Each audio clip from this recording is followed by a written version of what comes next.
গরমে উপচে পড়া ভিড় তমলুকে দেবঝড়ে লক্ষ্মীর ভান্ডারী হাতিয়া আর ঘাসফুলের।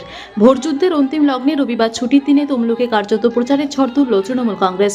কাঠফাটা রোদ আর প্যাচপ্যাচে গরমকে উপেক্ষা করে এদিন তমলুকের ঐতিহাসিক রাজ ময়দানে নামল মানুষের ঢল। লক্ষ্য একটাই, দলের তারকা প্রচারক তথা সাংসদ দেবকে একবার কাছ থেকে দেখা।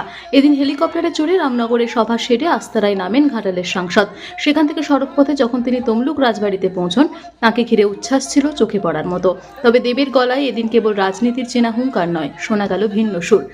তমলুক লোকসভা কেন্দ্রের দলীয় প্রার্থী ডক্টর দীপেন্দ্র নারায়ণ রায়ের সমর্থনে আয়োজিত জনসভায় দেব সাফ বলেন, আমি আজ আপনাদের কাছে ভোট চাইতে আসিনি। সারা বছর যে সরকার মানুষের পাশে থাকে, উন্নয়নের ডালি নিয়ে মানুষের দুয়ারে পৌঁছই, আপনারাই ঠিক করুন সেই সরকারকেই ভোট দেবেন কিনা।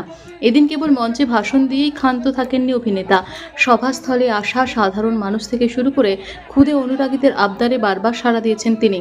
ভিড়ের মধ্য থেকে আসা নিজের ছবি বা স্কেচে হাসি মুখে অটোগ্রাফ দিয়ে ছোটদের মন জয় করে নেন দেব।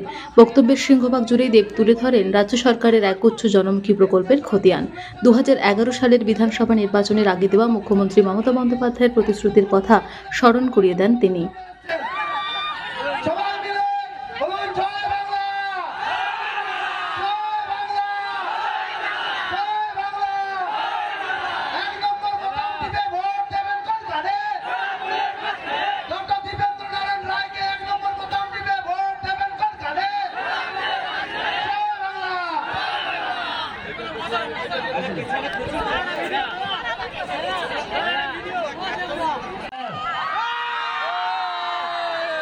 কেমন আছেন আপনারা?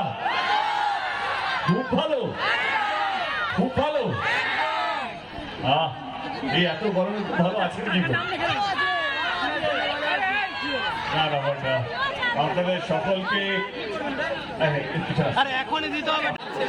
কি হলো?